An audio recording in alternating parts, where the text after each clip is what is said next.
You're listening to JetNation Radio, the official podcast of JetNation.com, the largest independent fan site in the NFL. Be sure to check out our forums and talk all things Jets with thousands of other diehard Jets fans. Now, to get you up to date on all the latest Jets news, notes, and quotes, here are your hosts, Glenn Naughton, Dylan Terriman, and Alex Varallo.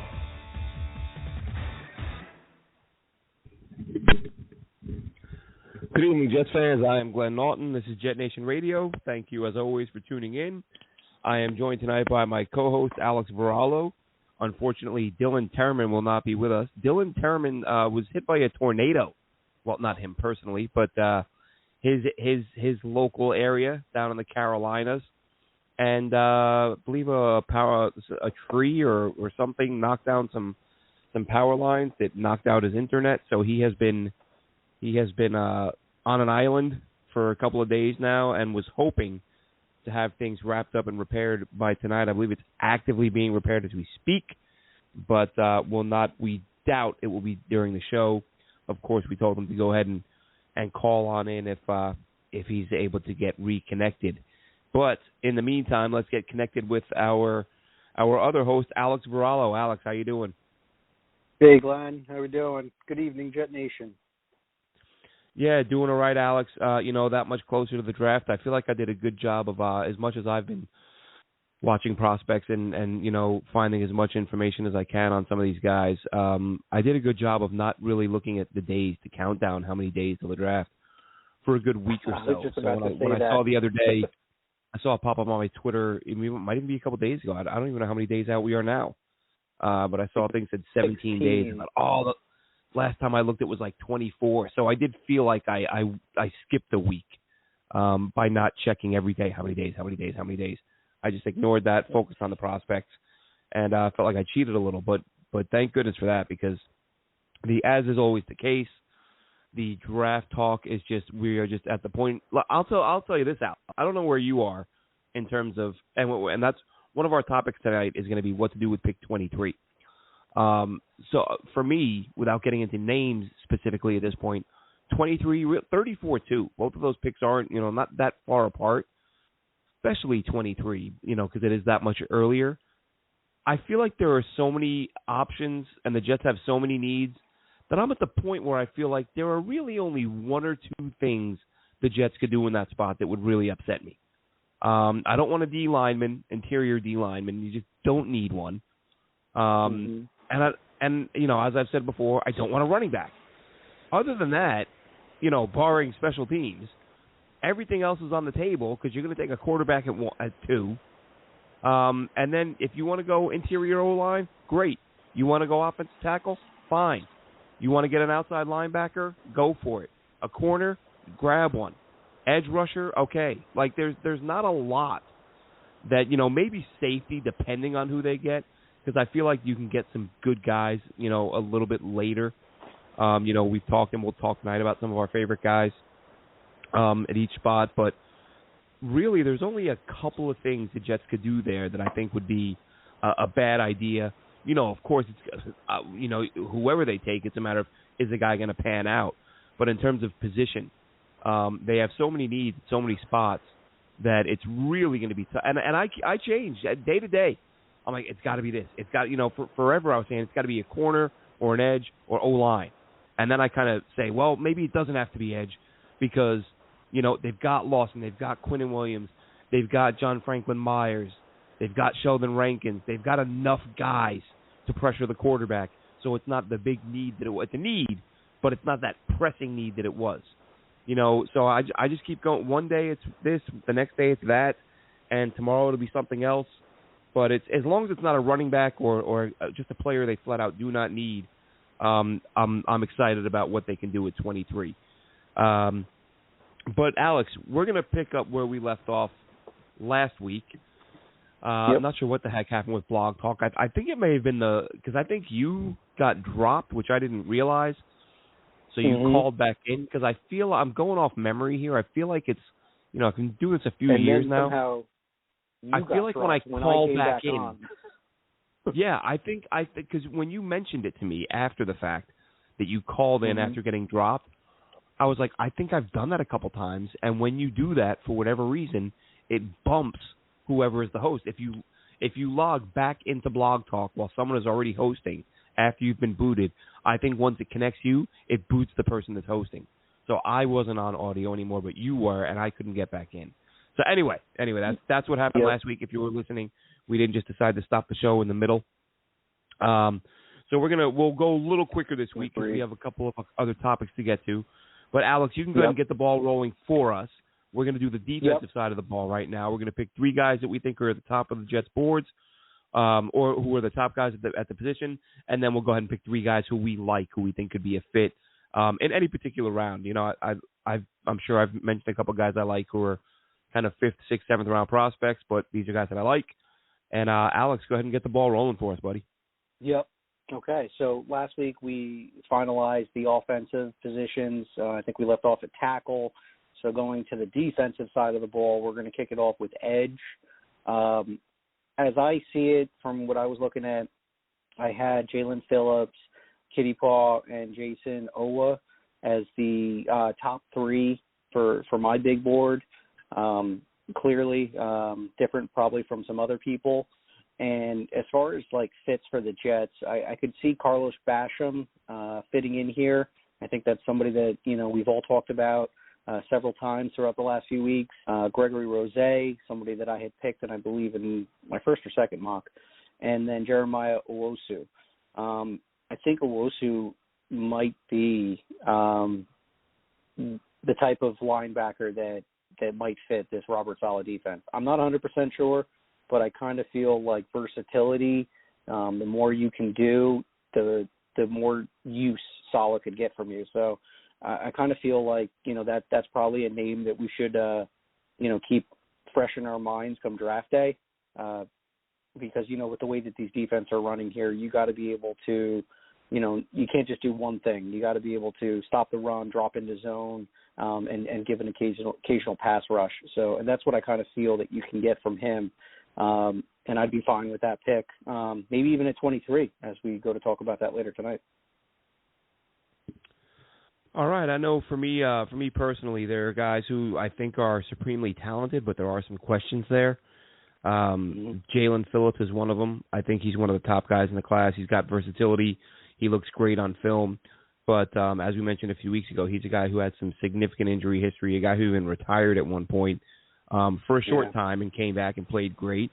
But my goodness, to draft a guy in round 1 with the 23rd pick who already has a retirement under his belt, that scares me a little too much. I read it some time ago. It's concussions. Was that correct? He had a few things, if I'm not mistaken. Well, and that was what it was. He kind of the freshman injuries year. Mounted, and he just sort of hung it up for a little while. He actually got hit by a car while he was riding his moped his freshman year, and severely fractured his wrist. The guy came out of the car, asked him if he was okay, saw his hand was bent in the wrong direction, and then hopped in his car and took off, apparently. So he had major surgery on his wrist, and they had to remove 3 bones in order to repair that. And apparently it was a pretty grueling surgery that he had to go in under the knife twice. And then when he came back, like you said, he kind of got, you know, stacked on with ankle, shoulder, and then a couple concussions. I mean, he was basically beat to a pulp.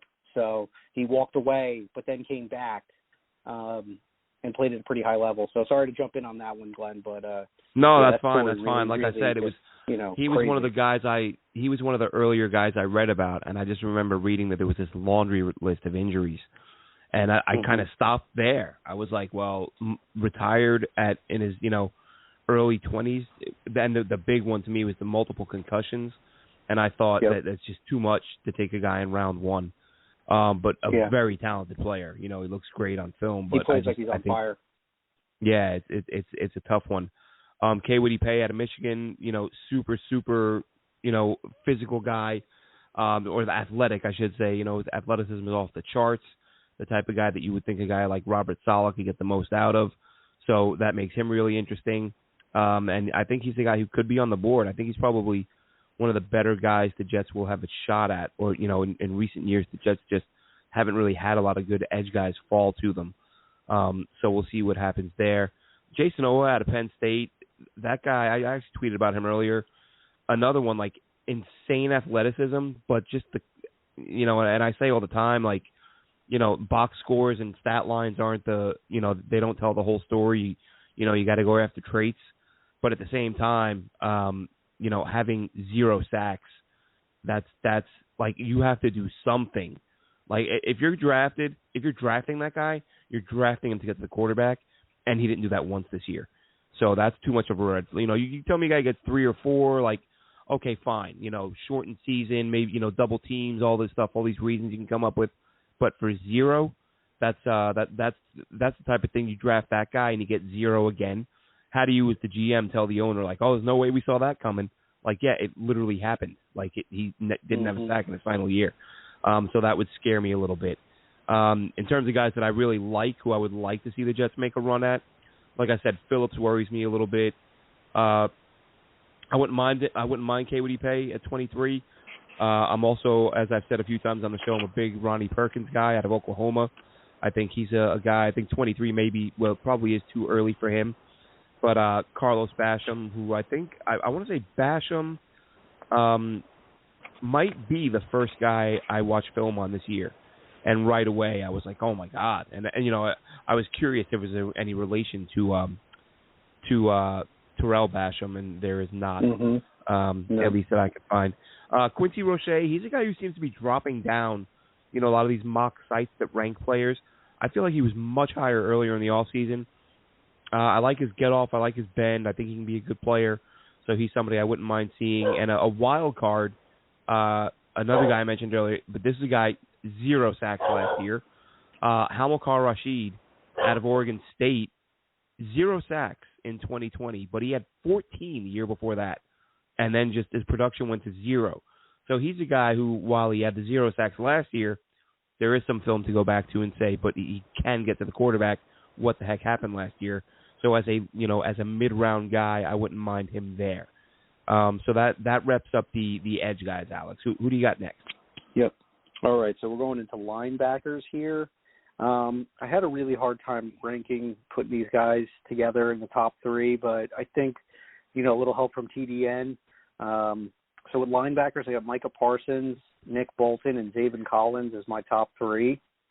To be honest with you, if one, like you said, if one of these guys ends up being available for our first round pick, no grief from my end here, because these guys they all do like a little bit of different things, but I really feel like these guys are going to be some fun players to watch defensively on Sundays. And as far as like fits for the Jets here, somebody that I talked about in one of my mock drafts, Patty Fisher, really like that guy in the later rounds. Somebody that, I keep hearing a little bit more and more about, Chaz Surratt. I don't know if you got to watch any of him, Glenn. Looks a little bit undersized for, around, 225 for a linebacker, but he can really hustle and move. Was actually pretty active behind the backfield, with 22 and a half tackles for a loss and 12 and a half sacks at the linebacker position, a couple interceptions. So he's an active player out of North Carolina. I think he's probably going to be one of those midday, maybe day 3 kind of guys that, you take and people will say there's a lot of value with that. So I really like Chaz Surratt. And another guy, Dylan Moses, just another guy that comes from, a great school, playing in the Alabama defense, and just, when you think about Alabama, players, you get all the bells and whistles with them, All-American and 5-star athletes and things like that. I just think that he's just one of those guys that will just come in, grab like a lunch pail kind of guy, come in, do his job, kick the snot out of people, and then, be burning in midnight oil as well. Just one of those guys with great work ethic. So I wouldn't mind him, falling to the Jets either. Yeah, so I agree. Some of those names are guys I was going to mention. Agree with Parsons. Micah Parsons and Zaven Collins are the 2 guys I keep flipping. Who would I have? Who would I have at the top of my list? I like both of those guys. But Collins, just love Collins' versatility, the plays he can play inside, he can play outside, makes plays in pass coverage, sort of does it all. Jamin Davis out of Kentucky, he's a guy who has been flying up draft boards over the last few weeks. I saw somebody not long ago run a mock where they had him in the 3rd round, and I'm like, this guy, like literally I think the day before that, I'd heard that his name is being thrown around by the Cowboys as a first-round pick at 10.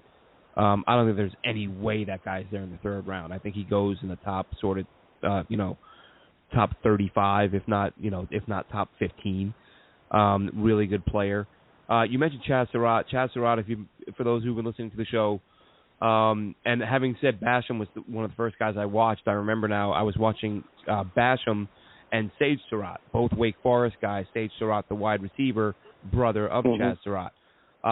Sage Surratt I've cooled on a little bit because he's one of those like really dependable, great hands, uses his body well, but I wasn't seeing enough separation on film that I started to worry. I was like, am I just really high on this guy because he's one of the first players I watched and I was impressed early. Ran a terrible 40. I don't remember what it was, like in the high 4.6s, I think. And that kind of, like, I'm not saying I wouldn't want the guy, but no, like initially I was thinking maybe 2nd, 3rd round. Now I wouldn't. He'd probably be a day 3 guy for me. But his brother Chaz Surratt. Now, what makes him so interesting, Alex? You talked about his production. You talked about him getting in the backfield. The 20, however many tackles for loss. He's only been playing linebacker for a couple of years. He went to North Carolina as a quarterback. Played a couple seasons at quarterback. Didn't play well enough. They moved him to linebacker. So this guy's raw. Like, hadn't played the position. They moved him to linebacker, and he gets like 1 million tackles, and he's in the backfield constantly. So I look at him, and I'm like, this guy is just scratching the surface. Like, he's not – he's literally learning how to play the position and getting 100 tackles while he's doing it. So I really like Surratt for that reason. What's that?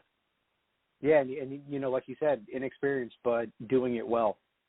Yeah, exactly. When you have a guy that's playing at that level early on, despite having not played the position before, I'm all for someone like that. I think he's actually sort of a top 3 round guy, but we'll see how that goes. Derek Barnes out of Purdue, I like. I actually took him in one of our mocks. Charles Snowden, I like. Honestly, the thing that jumps out at me, that he can play in the middle. He can play a little bit on the outside. The guy's 6'6", with long limbs. Like, he's a guy who can be a disruptive guy in coverage and up at the line of scrimmage. Garrett Wallow, like, you mentioned Patty Fisher, who we've all mentioned several times. I think we all like him. I kind of was watching. This is when I was watching Inside Linebackers weeks ago, maybe even a couple months ago, and I was actually watching Garrett Wallow first, and I really liked him. And then Patty Fisher kind of bumped him for me, and then I went back and forth on them for a while. So Garrett Wallow from TCU, I think, doesn't get enough love. He may be slightly undersized. NFL guards get a hold of him. He may struggle there, but if he bulks up a little bit, gets a little stronger. Very instinctive guy. He's one of those players had 10 million tackles in college. So he's a guy that I like at that spot, along with Surratt and some of those other guys I mentioned. Nice. All right, so this will take us to the cornerback position. And what I have here, and it, again, you can mix this any way you please. I have J.C. Horn, Caleb Farley, and Greg Newsome as my top 3. I've been thinking about this, and I kind of feel like maybe Patrick Surtain deserves to be in the top 3 just due to Farley's medical situation, because he probably, between him and Horn, depending on, what team likes, player X for this team or whatever. So that'll be interesting to see where Surtain goes. He definitely is, honorable mention here. But for the Jets fits here, somebody that I've been kind of keeping my eye on that I like is Eric Stokes out of Georgia. The page to you. But last year he played at a very high level. Only had like 4 interceptions, but 2 of them he took to the house. So this is clearly somebody that, you have to be careful. If you think that, you can sneak one by him and he's not paying attention, you got to make sure that you put it in a good spot where he can't get it, because, he could just take it right back to the house. Paulson Adebo, somebody that we've talked about at length on this show, And then somebody that has, a little bit of history in the NFL, and that's Asante Samuel Jr. You got pedigree there. His father was pretty successful in the NFL, so, who better to learn from about the game? A lot of people label him as a potential nickelback corner, and to be quite honest with you, I don't think that's a bad thing. Those are starting positions in the NFL, and right now, nickelback corner, in my opinion, is definitely a need. So if you can, grab somebody second round, maybe third round, and Asante Samuel Jr.'s there with potential starting, caliber there, I think that that's a really good value pick for the Jets. Yeah, I like that. The more I look at this corner class, the more I'm finding guys who I think can be developed and become starting level players. Maybe not day one, but yeah, the top three for me, Surtain, Horn, Newsome, and that's Farley would be up there. The injuries are a concern, but as we've talked about, I'd probably take the guy at 23 if he falls that far. Like he's that good that he's worth that gamble. Yeah. But I'm excluding him just because we don't know the extent of his injuries. Early on, Horn was my favorite guy in the class. Newsome kind of snuck up on him in the last few weeks. The more of him I've seen, but Surtain's a good one. Asante Samuel Jr. is another one. Kelvin Joseph out of Kentucky. I heard a lot of talk about him. Honestly, haven't watched a ton of him. And I heard he's pretty tenacious. I honestly don't. And maybe I just haven't watched enough of him. But the little bit I've watched, I've come away thinking good. But I would have quite a few guys ranked ahead of him. But in terms of like a little bit later in the draft, you mentioned Adebo, who we really like. Melifonwu out of Syracuse, whose brother was drafted a few years ago as a safety, is another good player.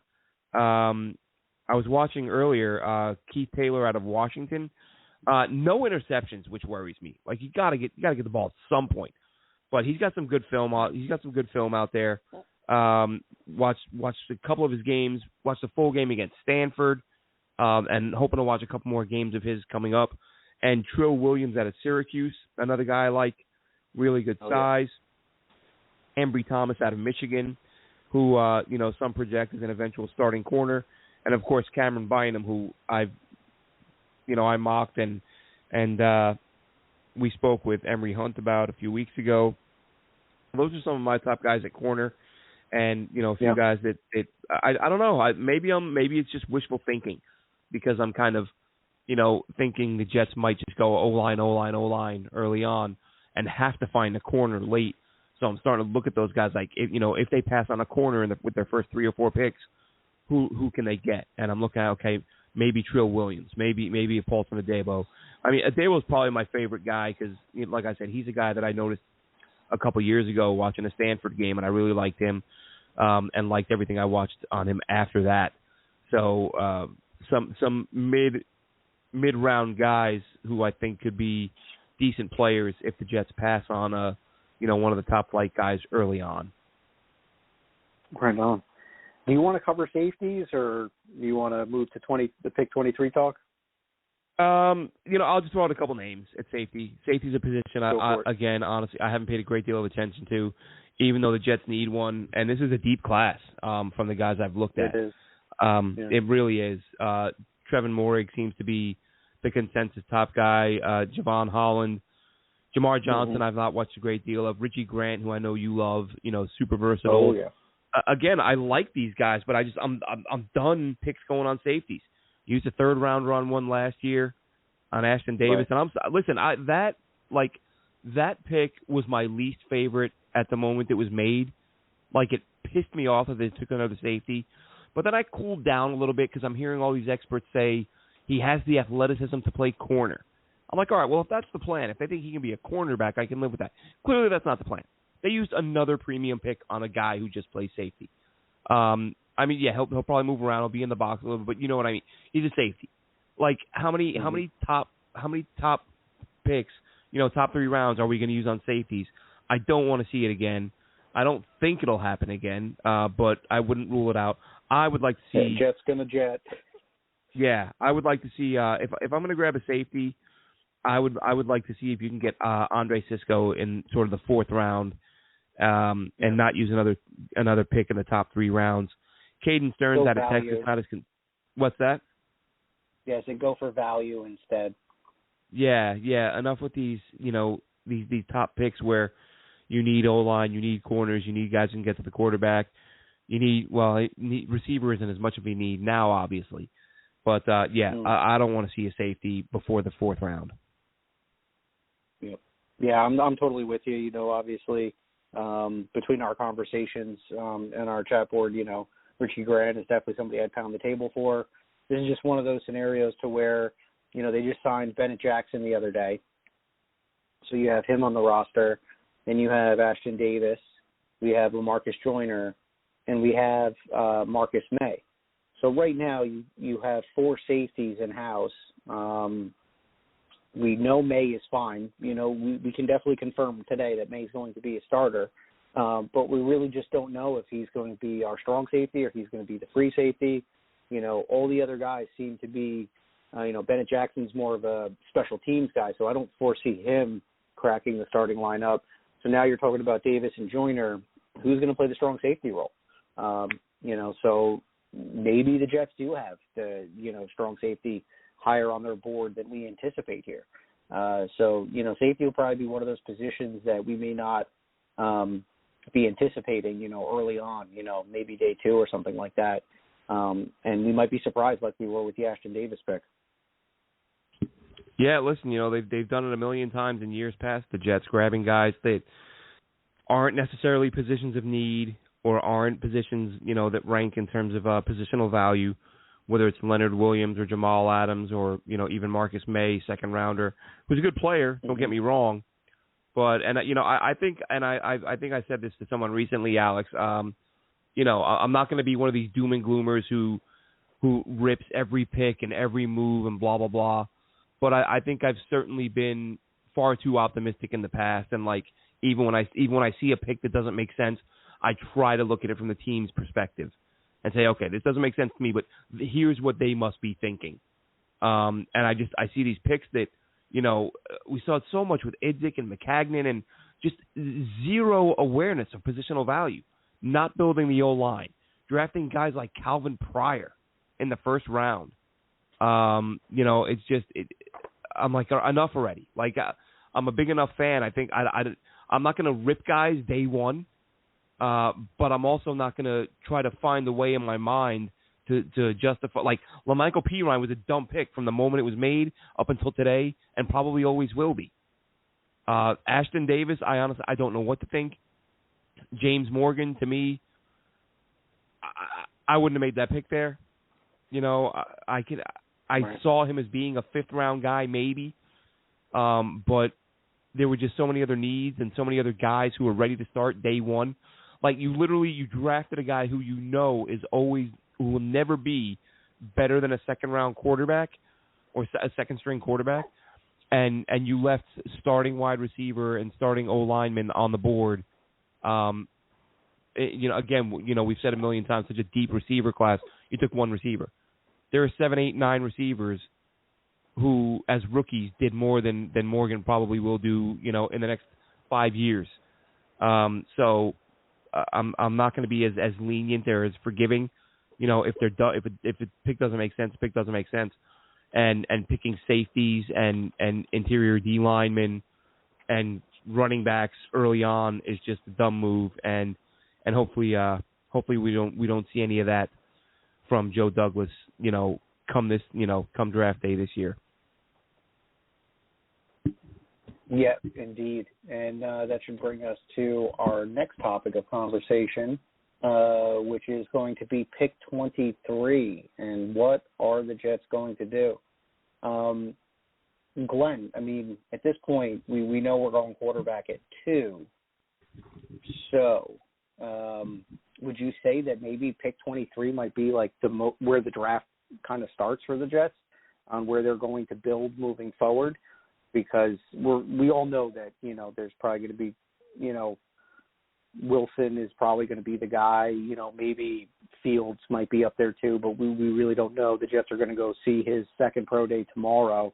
so maybe they're just doing diligence here. But I kind of feel like the draft starts at pick 23, and like you said, the Jets can go in so many directions because they have so many different holes here. And, you know, do you go BPA? Do we go for the corner? Do we go for the offensive line? You know, do we want to bolster up our defense? And if there's a good pass rusher there, do we continue to, you know, put more headhunters in solid defense? I mean, there's so many different directions that we can go. And, you know, like you said, even though a lot of people don't like it, you know, in a crazy world where, you know, maybe there's a Travis Etienne or a Najee Harris on the board, maybe both of them are sitting there at 23. Really, really tough to sit there and say, like, why wouldn't we want to give our new young quarterback, you know, a stud running back that he can blossom with? You know, but again, you know, that kind of defies the narrative of what you're supposed to do in the first round.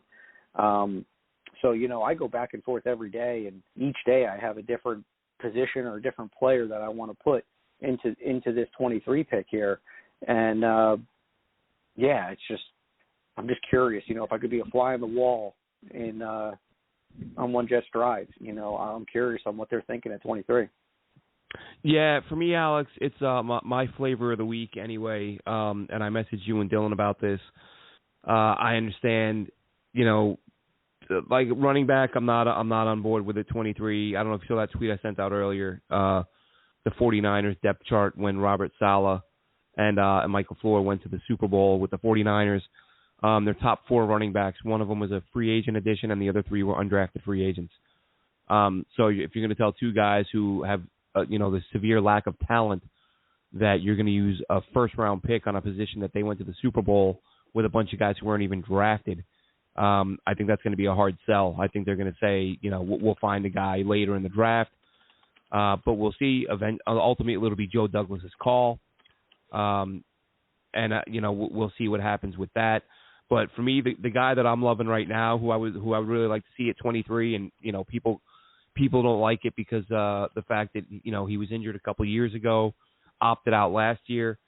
But I'm looking at Walker Little out of Stanford, who some people think, oh, he's a day 2 pick, he's a day 3 pick. He didn't play last year. He hurt his knee the year before that. Listen, coming out of high school, he was the top-rated offensive lineman in the country. If you look at his film at Stanford before he got hurt, the guy was dominant. The guy's footwork is fantastic. He mirrors defenders, you know, at a very high level. I think it was I can never remember the guy's name. Oh, what? I think I just remembered his name. Was it Mike Renner? Is that his name? Yeah. At PFF, like a month or so ago, I heard him saying, you know, why isn't Walker Little being talked about as a first-round pick? And I thought, yeah. Like I like PFF stuff is sort of like in my peripheral. Like I don't rely on them heavily for info. But it just kind of put a bug in my ear, and I was like, oh, I'm going to have to, you know, take a close look at that guy sometime down the road. And I did last week, and I was like, wow. I thought this guy, he really does belong in that conversation as a first-round pick. You know, and then I, you know, start doing some poking around and see, you know, are there any other sort of highly thought-of talent evaluators who think he's a first-round pick? Because that, to me, again, I'm looking at him thinking this guy looks like a first to me. And I think it was sort of Daniel Jeremiah had an old tweet where he said he was a first round. I think it was when he opted out. Said, you know, it's a shame this guy's opting out. He's a first round talent. So found a couple of mock drafts. You know, one, of course, PFF. PFF loves him. I think he's their 24th ranked player. Or they had him going. They had him getting drafted with a 24th pick. Found a mock earlier that had him going at 26 or 27.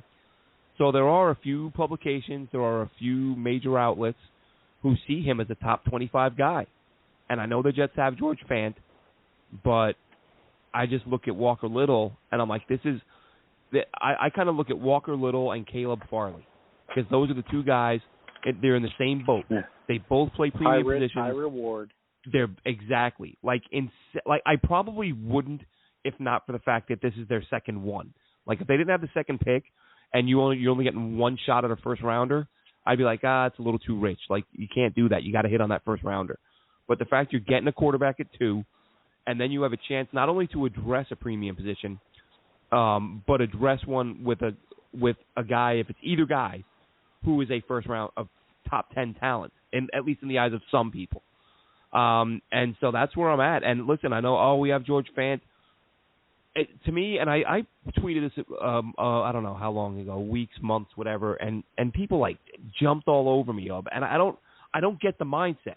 Everyone's like, why are you going to? Because I said, if the opportunity presents itself, if you're the Jets, do you draft a right tackle and then trade George Fant for a mid or late round pick? And everyone's like, oh, we don't need a right tackle. Why are you addressing a position we don't need? And I'm like, but you're upgrading and adding a draft pick. Like, shouldn't that be better to say, like, Fant's good? And I'm like, I get it. I get that Fant's good. But I'm saying you're getting a player who is better than Fant and adding a draft pick. Like, where is the downside there? But everyone is so insane. It's almost like they think I'm saying, let's sign another free agent who is on par with Fant and keep both of them. That would be stupid.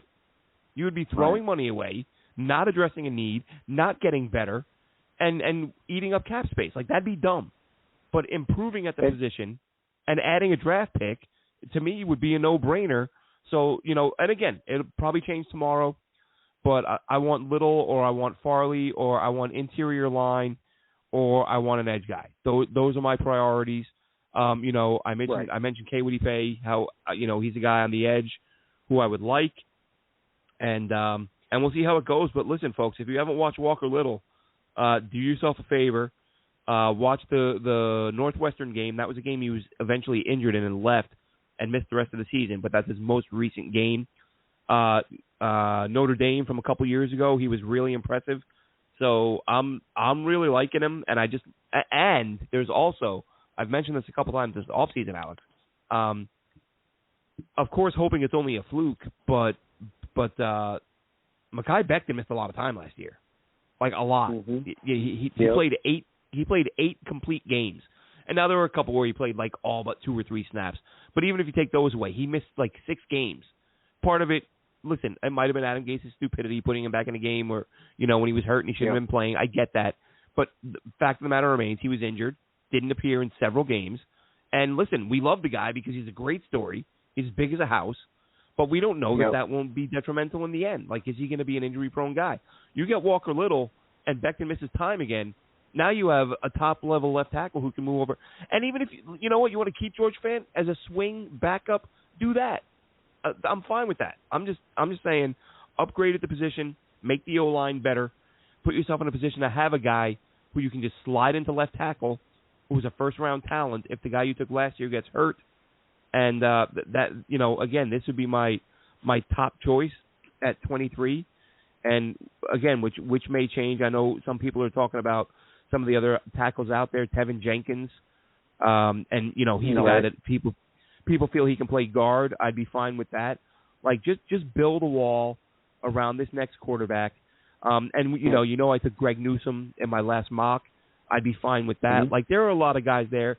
Zabin Collins, who you guys took in the first mock, I would gladly take him.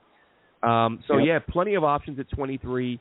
And I think for me at the moment, it's get me the elite tackle or the elite corner who can step in and start day one. Yeah, I think that's kind of where I'm at, too. Between 23 and 34, I think they're tied together in the manner where if you have the availability to get a good cornerback at 23, then it's almost like you have to go offensive line in 34. That's just kind of the way I see it, because we haven't done enough to improve from what we did last year. We brought in some backups at the offensive line. It looks like we're keeping the same guys that we had at the tackle position, which was Connor McDermott and Chuma Edoga as our backups at this point. And we saw the quality of play that we got from them when they had to come in a pinch, and it wasn't pretty. I'm not trying to be negative about them, but, some guys, they are who they are, and these guys are backups. And that's where they kind of belong, and you kind of don't want to see them in a starting role because that means something bad happened. And, you brought up that Becton situation. Nothing was more alarming to me when he left that game with a chest injury. And it turned out that, he lost his wind and there was nothing heart-related, but he just wasn't that one the headache? I thought it was he had trouble breathing or something, but like you said, when we talk about how big of a guy he is and, you know, how much weight he has on his body, I mean, you know, it could almost be unhealthy for him to be carrying that much weight. So, you know, these are things that I think that when we were talking last year, who wouldn't want a mountain of a man protecting your quarterback, but at the same time, you know, there are some consequences that come with players that are that big. So, getting somebody, you know, even though we really could use some improvements at the guard positions, like you said, if there's like a Walker Little available and the Jets have him, because, you know, when I was doing mock drafts like a week ago, he was like available, you know, 4th, 5th round, you know, value pick, you know, let him recover, heal up, and then you can deploy him maybe in year 2. Now it's starting to see him, you know, climbing up the boards here, because a lot of players that opted out or missed out due to COVID last year not be getting the recognition that they deserve because there's no film on them. So, you know, this is going to be a very, very odd draft to where, you know, you'll see players that are talked about very high but slide down just because, you know, people haven't seen them play in 2 years. And that might carry weight going into draft night. So, you know, for me, not going to be upset if we go a line at 23, not going to be upset if we go for cornerback. I might, you know, depending on who the pick is at 23 for edge position, because like I said earlier, I'm not crazy about this edge class. There's nobody that, you know, there's no Chase Youngs or there's no Nick Bosa's or Myles Garrett or things like that. So I feel like a lot of these players that come from the pass rushing position, because it's such a valued position of need across the board in the NFL, that teams tend to reach on guys just to get a pass rusher that may or may not like pan out. And I don't want to be stuck in one of those positions. Let's build in the trenches so that, you know, we can keep our quarterback upright before we decide to take a chance on the pass rusher, because the way I'm seeing this defense unfold, we're going to be running a lot of 4-man fronts, and I kind of feel like the D-line is already set in place. So, you know, what are we going to be looking at as far as the other positions in the tackle box? You know, if you're going to be running a 4-man front, that means you're probably carrying 2, maybe 3 linebackers. So what's the scenario? Do we want run stoppers? Do we want zone guys? Do we want 1 pass rusher with 2 other balanced guys? Are we going to be running 3 safety sets? So there's always going to be 2 linebackers on the field and more defensive backs, you know, 4 or 5 defensive backs at a time. You know, we don't know how this is all going to shake loose. So as much as edge rusher, you know, people pound for the table for and say, you know, you got to do this, you got to do that. We really don't know how this defense is going to unfold. And, you know, we might be seeing more smaller, quicker guys, more cover guys on the field than we will seeing, like, you know, the headhunters. But, you know, we'll find out sooner than later. Yeah, and that, you know, that's just the whole thing of it is the number of options they have. Like you said, you know, one of the things you said that I wholeheartedly agree with is the reaching for pass rushers. And I get it. When you don't have one, you got to get one, and you got to get the best guy available. But you don't want to grab a guy who's just nowhere, you know, not every guy's going to be even projected to be worth his draft slot. But a lot of these guys, I don't think would project anywhere near the 23rd best player. You know, but some guys are interested. Azeez Ojulari, interesting guy. You know, long guy, gets to the quarterback. But, you know, what's he weigh, like 240, 245? That worries me a little bit.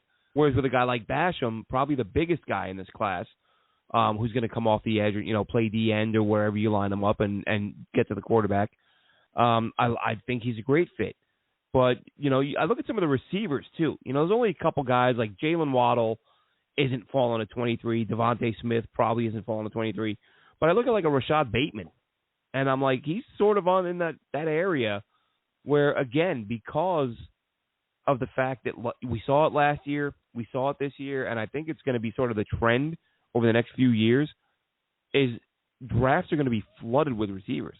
Like, that's where the young, like the most athletic kids, that's where these kids are gravitating to. And, you know, you can look at this and say do we take a Rashad Bateman at 23 if we think we might be able to grab a Kadarius Toney at 34? Or, I saw somebody, one of the Good Morning Football guys had Rondale Moore to the Jets at 23. Now, I love Rondale Moore, and again, he's kind of electric. It's sort of like what I say with ATN. Like, I actually would prefer more to ATN, but I wouldn't want either with that pick. But could you get mad about having that guy on your roster? No way. The guy, he looks like he's going to have the ability to be a game changer. And there are obviously those who feel like he's going to be in play at 23.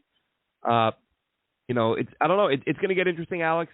A ton of needs, tons of guys who can meet those needs. And the Jets are going to have quite a few options, quite a few choices to pick from. But speaking of which, when it comes to things to pick from, if you're a business owner and you're trying to pick somebody to help you manage all of your social media platforms, look no further than JetNation Radio sponsor Mile Social. That's milesocial.com.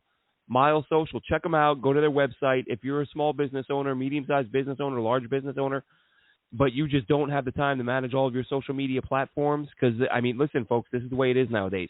If you're not on social media, if you're not advertising out there, you're not getting people's eyeballs on you on social media, on their smartphones, their laptops.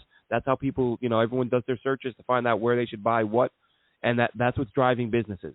Mile Social will take a look at your business. They'll take a look at your platforms and advise you on how best to run your TikTok, your Twitter, your Instagram, your Facebook, whatever it may be. Get more customers through your doors, more dollars in your pockets. That is Mile Social. Check them out online to find out what they can do for you. That's MILE Social, milesocial.com. Give them a look, folks. So, so Alex, look, pick 23, a lot of drama. That is where the draft starts for the Jets. I know the Jets are going to Justin Fields' pro day. I'd be shocked. I've said it a million times. I'd be shocked if he's the guy. Shout out that tweet earlier. What I forget. He was like 30 points higher. Zach Wilson's tight window accuracy was 30 points higher than Justin Fields. Like off the charts. And I think part of what hurts Justin Fields, and this is where it's interesting, is that he does, and it's not even his fault. Like, if you tell two guys, go out there and play quarterback, and one of them, just consistently has guys open by 15 yards, that's not his fault. Like, what's he supposed to do? Wait for someone to get there to cover the guy to prove he can make a tight throw? Like, that would be idiotic. So all Justin Fields is doing is going out there and doing his job and playing football and doing it at a high level and getting to the national championship game. So I get that you can't hold that against him, but I feel the same way with Wilson. You can't hold against him the fact that he's playing low-level competition because he's got low-level teammates. He's got a couple guys who will, get drafted, but he doesn't have Chris Olave. He doesn't have, there's no second or third stringer on BYU who's going to be a mid-round draft pick the way you get at OSU. He doesn't have a Devonta Smith and Jalen Waddle. Exactly. At his leisure. Yeah, exactly. But that's the interesting thing to me, though. I didn't think about this till today, actually, when I heard who was it? I heard somebody talking about Mac Jones, and I'm thinking, well, you don't really hear the comparison being made, but to me, Mac Jones to Justin Fields is the far better comparison because these are guys who played on stacked, loaded teams with just talent out, coming out their ears. And Mac Jones, I forget the final score. I think Mac Jones, beat Fields by like 30 points or something in the national championship game. I would still take Fields over Mac Jones. Fast. Yeah, I would still take Fields over Jones every day of the week. But when I hear these, and that's some of these arguments, I want to touch on that real quick. Because some of it drives me up the wall. Comparing this guy to that guy. Again, Fields to Wilson is such a ridiculous comparison. They may as well be playing two different sports. Like, one of the guys is playing with a bunch of dudes who, like I've said before, a couple of them will get an NFL invite, 3 of them might get drafted, a couple of them the linemen, the center, the left tackle, Christensen, Dax Milne will go, fourth, anywhere from the fourth. I've seen him mocked from the 4th round to the 7th round. So, yes, Zach Wilson has 2 or 3 guys on his roster who will get drafted anywhere from round 3 to round 7. Justin Fields has about 100 guys who are going to go in the top 4 rounds. They had to play Alabama, and they had to play Clemson. All right, well, they got their doors blown off by Alabama. And they had some powder puffs on their schedule. If you compare just talent to talent, like, to me, beating, I'm trying to think who I watched Fields against the other day. Like Rutgers? Or I'm like, so I'm supposed to be blown away because this guy just loaded with 5-star talent, steamrolled Rutgers, but I'm not supposed to be excited about Zach Wilson, who, is playing on a marginal football team and beats another marginal football team. Like, he's almost got to be perfect because he doesn't have the talent. Like, Justin Fields can throw 10 incomplete passes and still win by 35. Zach Wilson's got to be nearly perfect because of the fact that he doesn't have that degree, that leeway to work with. But again, who did he play? It's not as if Justin Fields played Alabama every week. Every few weeks he would play a top-level team, and his guys would more often than not be wide open, and he would do his job. Again, not his fault. He didn't make the schedule. He didn't build the rosters for the other team. He's just going out there playing the game. So both great players. I'd be happy with either one, but it's the numbers. It's the, as I said before, the overall accuracy. I've had people tell me on Twitter, and someone just a few minutes ago, his receivers are constantly having to stop and adjust and reroute because he's so inaccurate. And he completed 73% of his passes? Like, he's wildly inaccurate, but he completed 73%, and he's going to be a top 3 pick? Like, if any of the criticisms I was hearing of him were true, he would be an undrafted free agent. Like, that would be that. But that's not the case. But these crazy parallels where people, look at this guy who did this thing, and Zach Wilson, and Justin, either guy, any guy. I when I see people post like one pass, look at this bomb this guy threw. Listen, I'm sure if I took 10 seconds to look up Jamarcus Russell at LSU, I'd find a very similar throw. Like, 1 or 2 throws against 1 or 2 big teams doesn't make up a body of work. And you don't draft a guy based on a couple of throws or a couple of good games. 4 verts every play on third down. You're not just airing it out. Like, you're just not going to do that. Yeah, and the progressions thing. Justin Fields is absolutely going through his progressions. Anyone who says he's not is an idiot. Yeah, it's so silly how that. I don't know. But how at the same time, they both guys have outstanding offensive lines. That we can agree that they both have plenty of time to throw.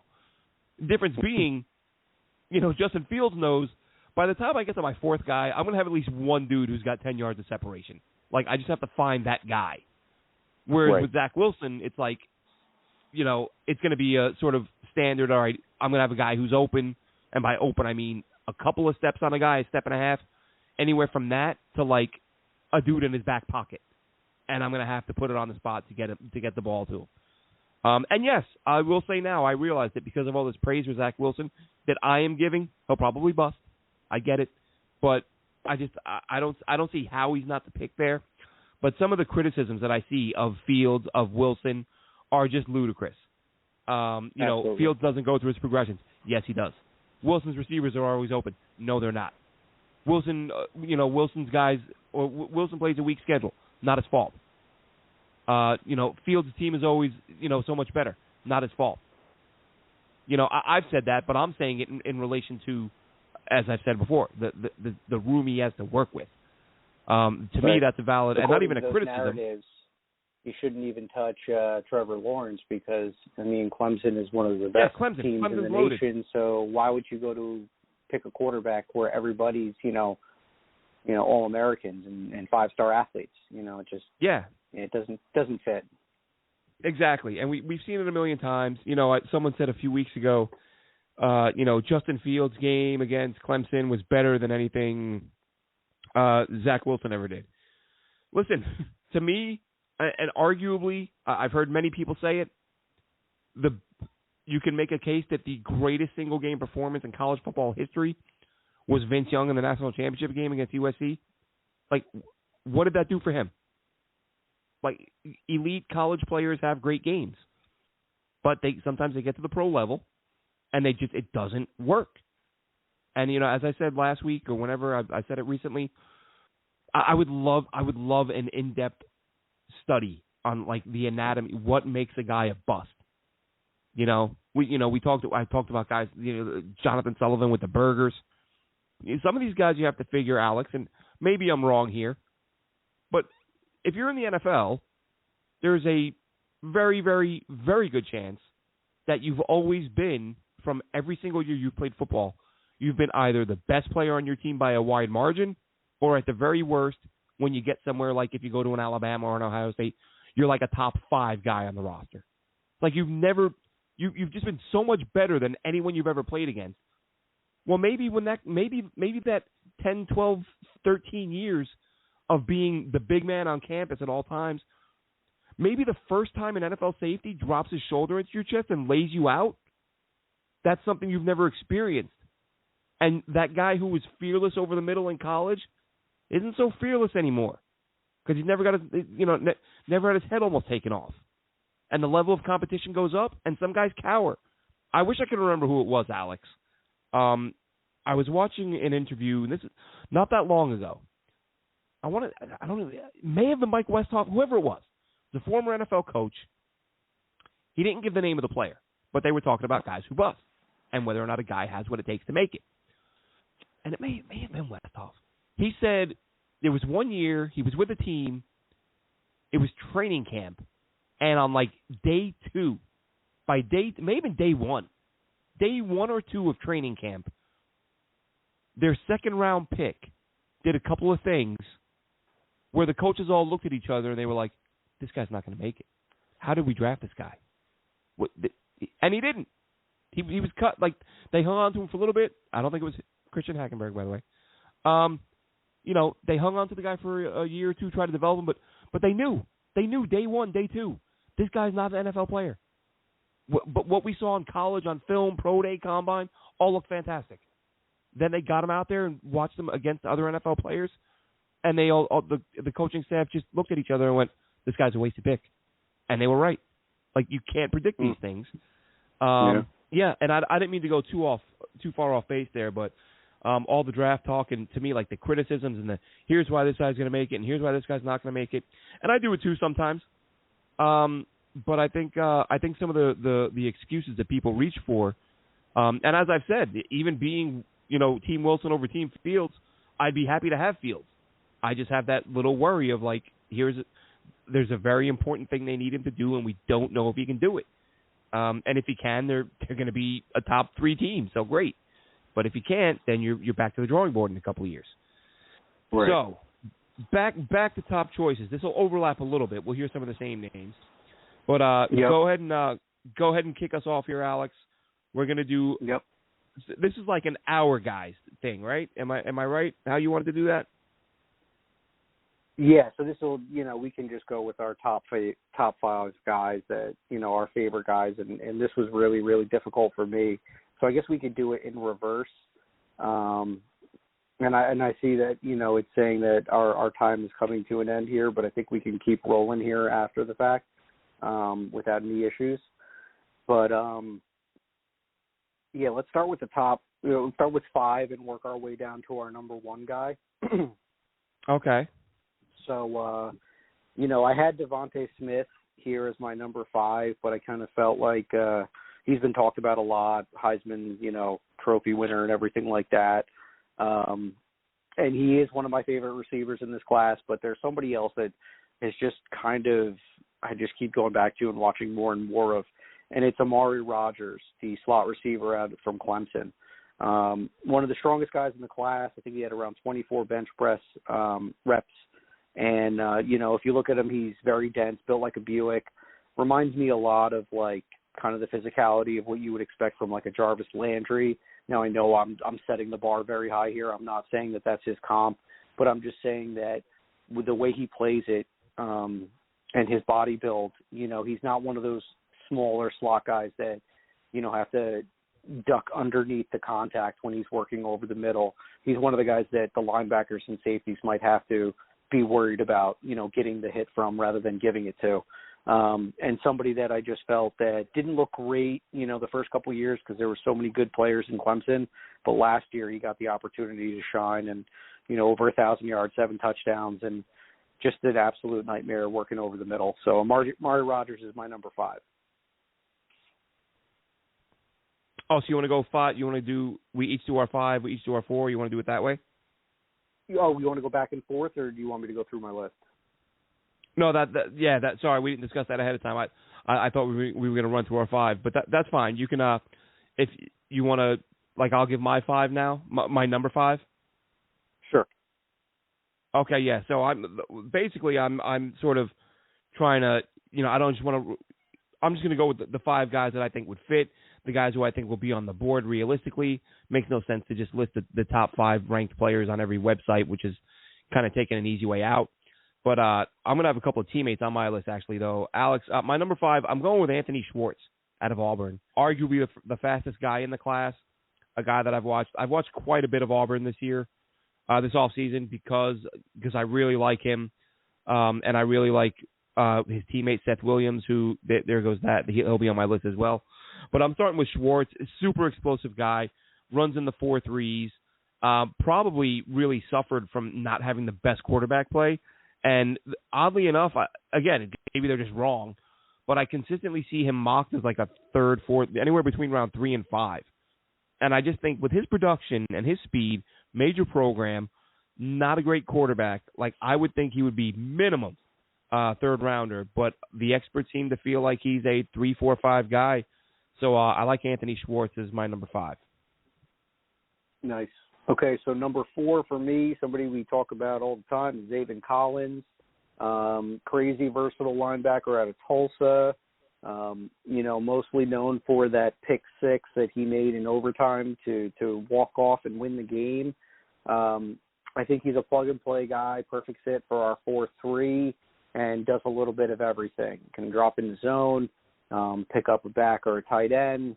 You can have him pin his ears back and, smash up in between the gaps or come around the edge and give you a pass rush occasionally, and absolute monster stuffing the run. So Zaven Collins, just never get bored watching any of his film. All right, that will save us a significant amount of time. Alex, I misunderstood. I thought you wanted to do the top 5 at each position, which would have taken another several hours. But I was like, all right, I'm up for it. Yeah. Okay, well, good. That does simplify things. In that case, Schwartz would be my 5th receiver. He wouldn't be my 5th player in the class. For my 5th player in the class, I would go with a guy who, again, I've mentioned many times over. I'll go with my 5 and 4 right now. My 5 would be Carlos Basham, who, really not much left for me to say about him. I've talked about him at length. I think he can be a really, really good player. And I'll go with the guy who I talked about earlier, Walker Little. I think the guy is an elite left tackle. I think, as I said, I think he would be a top 10 left tackle if he had played last season and sort of continued to develop, if he picked up where he left off from his previous full season to last year. So I think he's a top 10 player and an elite position, so I'm going with him at 4. Nice. Okay, so number 3 is Trey Lance. It's funny, today I tweeted about him, and people said, what? You're crazy, I don't know what it is. Every year I just kind of get these notions about certain players, and, there's mixed reviews about them, and I feel like Trey Lance is this guy. I just think he has the it factor. I know that there's a lot of reasons to be skeptical of where he played from. He only had one game in 2020, and that was, statistically his worst game, even though he ended up with 3 touchdowns in that game and only 1 pick. But throughout his career, which is very short, this guy had 42 touchdowns, 1 fumble, and 1 interception in his career. So he understands that you got to protect the football. He doesn't turn it over a lot. Dual threat, just a phenomenal runner. He's got running back legs on a quarterback body. He's got an absolute hose for an arm. I mean, he can just launch it 50, 60 yards with ease. He ran a pro-style offense and had a lot of, duties as far as, O-line protection things and call-outs. So for a true freshman, that's what I tweeted that the other day. what impresses me is that he's doing so many things that you would expect from a quarterback that has a few years of experience under his belt, and he was doing that year one for him. So I think the sky's the limit for this kid. If you get him in the right system, the right coaching, I think that, if I was to give him a comp, I think that he would be easily comparable to a Josh Allen. And where the modern day football is going, I feel like dual threat quarterbacks are going to be the theme moving forward. And I think Trey Lance is going to be a superstar. Probably not year one, but like I said, right team, right fit, right system. I think the sky's the limit for Trey Lance. Yeah, tons of upside for Lance. The thing that worries me, and I'm sure I've mentioned it on here, before I'd watched any of him, the one of the knocks I read on him was, and we've talked about this, was the fact that North Dakota State basically only asked him ever to read one side of the field. And so I looked for that when I watched 2 or 3 of his games, and I don't know if it stood out to me because I was expecting to see it, but it was there. Like, literally just focusing on him, waiting to see him go through progressions and scan from one side of the field to the other, and it just never happened.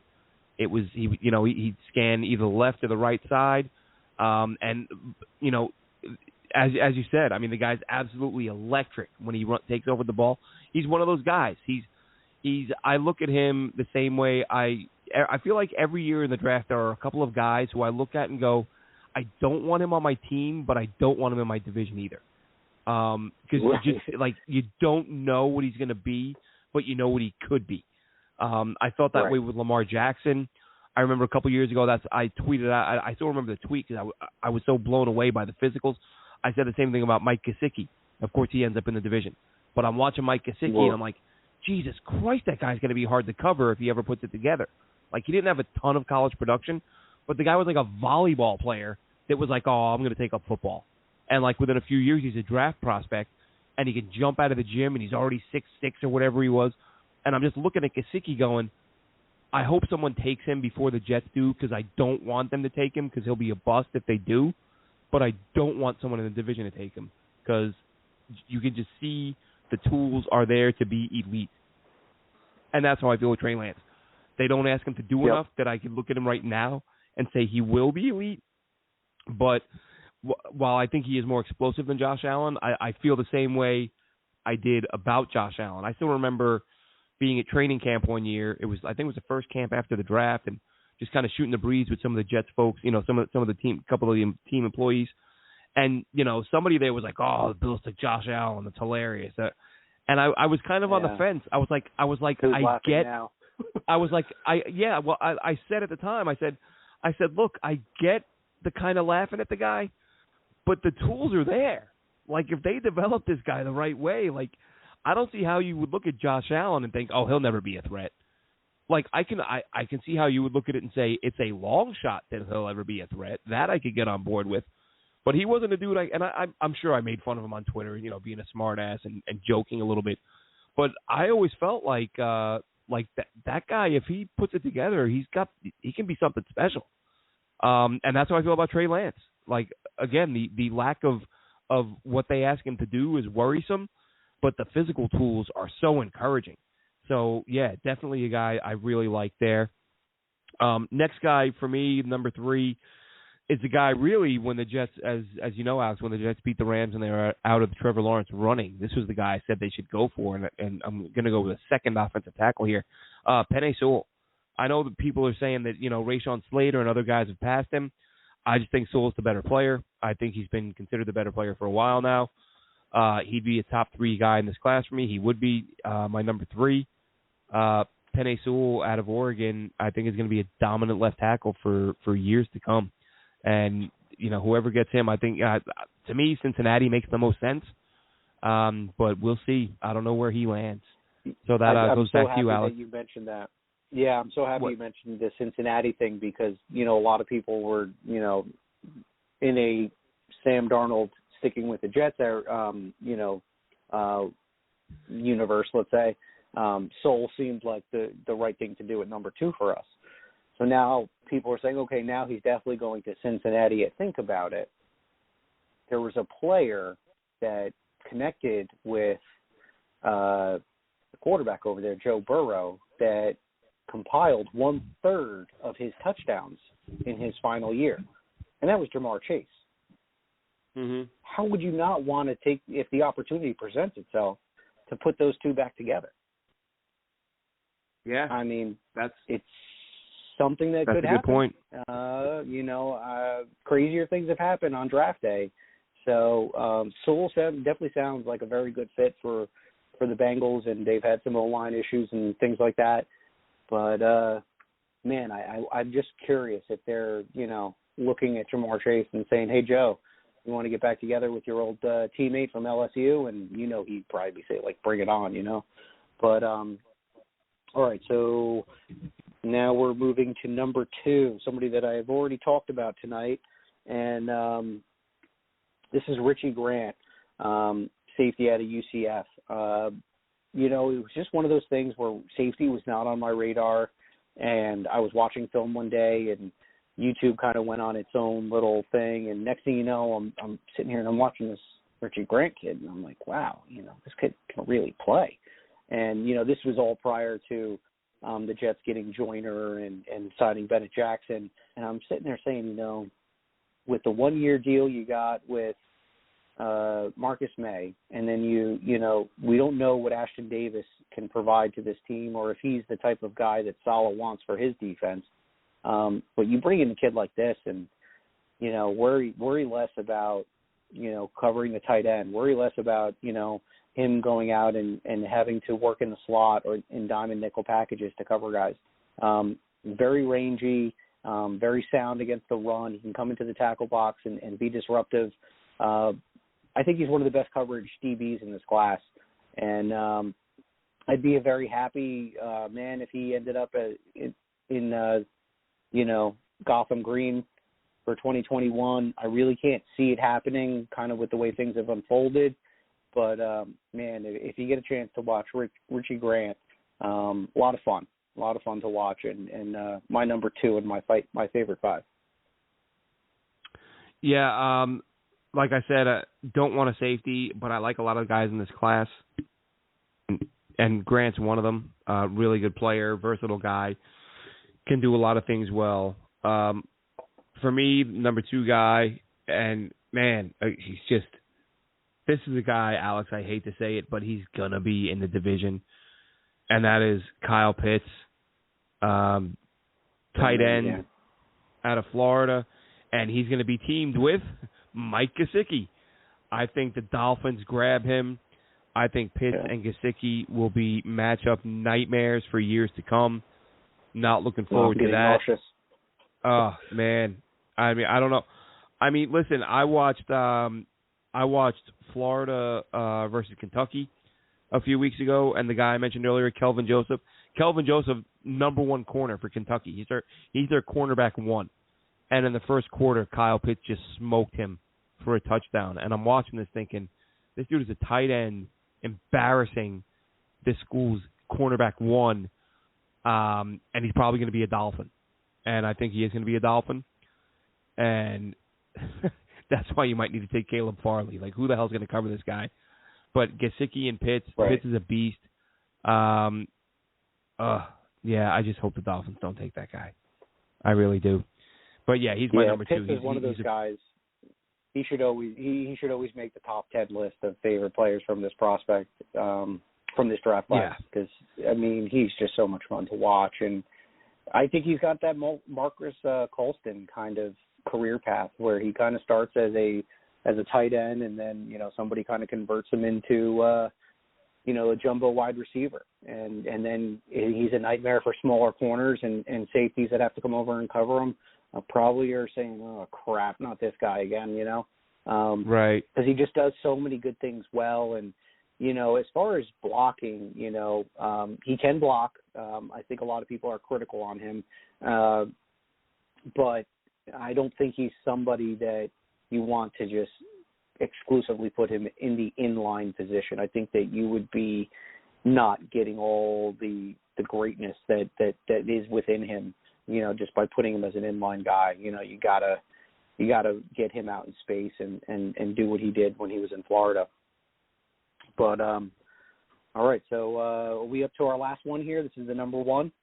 Yeah, number one. Okay, so my number one favorite prospect out of this draft class, the one position that you've talked about a couple times tonight that you don't want the Jets to do, my guy is Najee Harris. I know he played for the best team in the NFL, in college football, and he had a great O-line and everything like that. But, like you said earlier, these guys can't, choose who they play against or who they play with. And to be honest with you, in order to be on the Alabama team, you have to be a hell of a football player. So that's kind of what I feel he is. He has power. He has speed, great hands. I think he caught over 80 receptions for 11 touchdowns throughout his career. 3,800 yards on the ground, 46 scores for him. He just basically did what he wanted on the field. And I like what he does as a receiver, probably more so than what he does as a runner, because, as this league develops and running backs have to do more than just carry the ball, it really helps a lot to have somebody that can be a threat and get out in space and cause mismatches. And I think Najee Harris is going to be a lot of fun to watch. Yeah, well, I've said it before. Even though I don't want a running back in round one, and I still don't. My favorite guy in the class is a running back, and I've said it before. Kenneth Gainwell. He's not getting all the love as a top 5, top 10 guy, and I'm not saying he belongs in that level, but he's that sort of that running back who can line up anywhere. I'm like a broken record with this guy. You can line him up in the slot. You can line him up in the boundary. He's not afraid to run inside. He's fast enough to run to the outside. Ran a 4.42 at his pro day. Unfortunately, I've taken him in each of the first couple mocks, and I think I said previously he will be a Jet in every mock draft I do this off season, including 3.0, which will be coming up in a couple weeks. But I think I'm moving off that a little bit, Alex. More and more, I just feel like he's going to go top 70, top 50.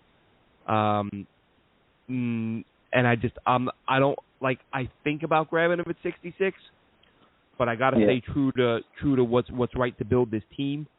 And I don't know. I don't know that I'll take him again, but I like the stories of the undersized guys who aren't supposed to be able to play this game, sort of like Darren Sproles types, not that type of player, but guys you look at and go, how is this guy in the NFL?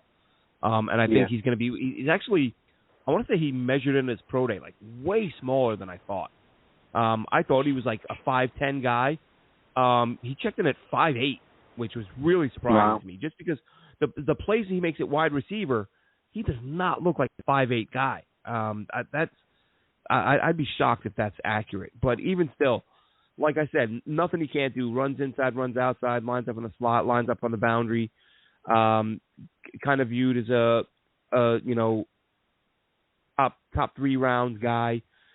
And I think he definitely goes in the top 3 rounds. He's not making it past 96 or whatever. So unfortunately, I'm starting to second guess whether or not the Jets should take him. But I think he's a lot of fun to watch, and he's a guy that I'll be rooting for. And as we wrap up here, I think it's so funny how things are fabricated on the I don't know if it's the websites or if it's what the college schools are putting out there for the measurables of certain players. I think Rashad Bateman was 6'4", 6'5", and then you find out he's 6'1" 3/4.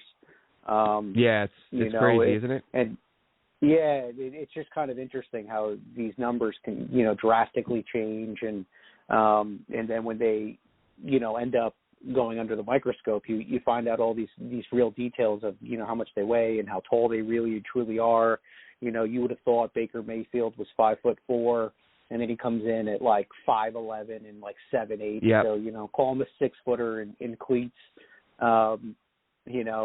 And apparently Devontae Smith, that has 170 pounds, is next to Gumby. But there are players that are around 180 pounds that survive in this league. I mean, it's proven. So I just love seeing how people kind of get alarmed by certain things like that, and then they end up not carrying any weight whatsoever. Yeah, and I just did a quick Google while you were talking there, Alex, because I just what did I say? I said I think he's 5'10", 5'11". I just Googled it. NBC Sports has a blurb on his pro day and says the 5'11", 201-pound back. So there is no way Kenneth Gainwell's 5'8". NFL.com has him at 5'8", but NBC Sports has 5'11".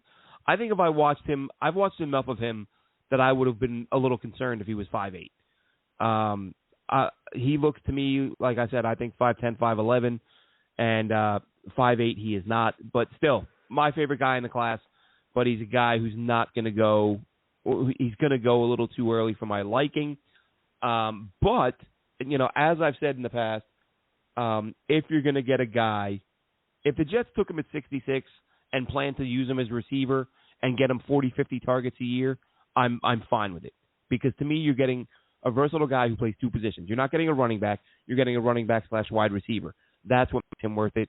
I've said that about ATN, but I still don't like it at 23. But if you're going to take a back early on, get a guy who's a back / wide receiver, and it's the versatility and the production makes it worth it as far as I'm concerned. But I think that wraps things up for us. Alex, you got anything else? Yeah, I think we're good here. This is a good note to end on, and my God, we're near 2 weeks before the draft, so almost there, folks. Hang tight. Yeah, let's get there. There will be no outro tonight. The main window, or are you in the studio, Alex? Yes, sir. All right, why don't you go ahead and press that outro button? You Take got care, it. Jets. All right, Jets fans, have a good week, and let's go Jets as per usual. Thanks for listening. Be sure to follow us on Twitter at JetNation Radio. Glenn is at AceFan23, and Alex is at NYJetsLife24. Until next time, go Jets!